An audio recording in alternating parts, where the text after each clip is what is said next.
Now, speaking of your time in the Berg, you were here for a minute with Mason Rudolph.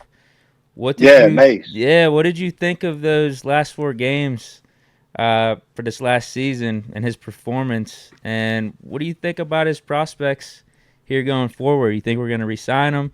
If we did re-sign him, like, how would you divvy up the quarterback room? Would you give him an edge over Pickett, or would you have a little bit more of a bias towards Pickett because he was the first round pick not too long ago? Yeah, just what's your take on Mason and the quarterback situation going in this offseason?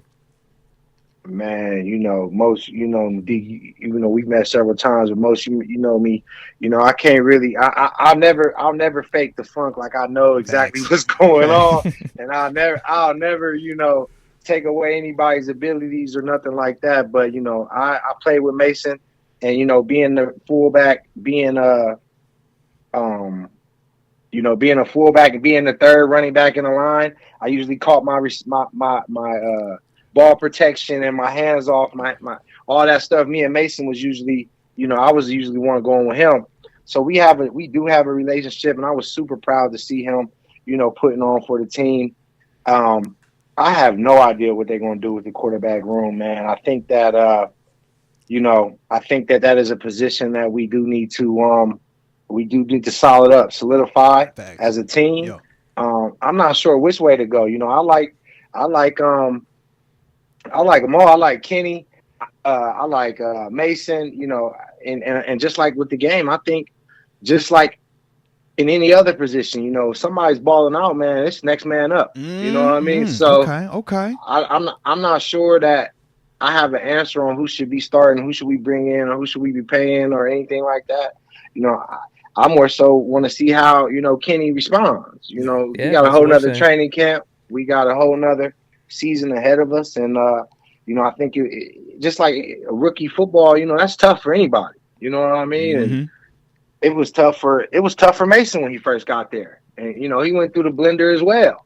Hey, I it's think he even real. got his helmet knocked off or something. You Say know what I mean? yeah. Like he don't went to sleep for it. You Hey, feel me? bro, So it get like, real out there. You know what it is.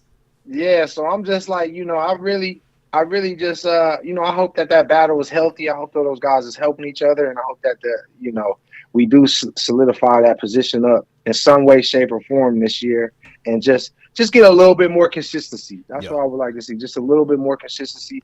I think they're both able to play in the National Football League. I think they're both phenomenal quarterbacks.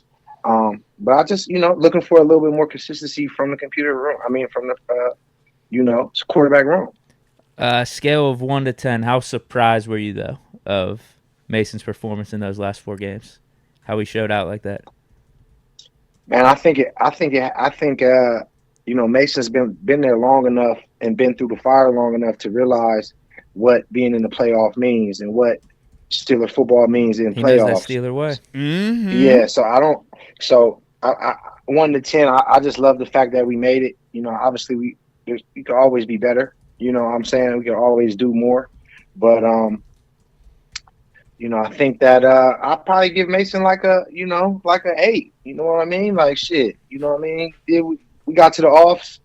He did what he could They do. just forgot about. We had That's him what buried on the said. It's depth chart, crazy, bro. and You know what I mean? Mitch has Mason his been three Mason games. been We got to through a bench lot. him, and yeah, he comes in and balls out. Like I don't think anyone had those Hey, look, expectations when you for him. talk about It's crazy. adversity, he has definitely checked off all them boxes. Like, all right, Man, anything you I ain't looking for, never he didn't. Yeah, he didn't went through it, man.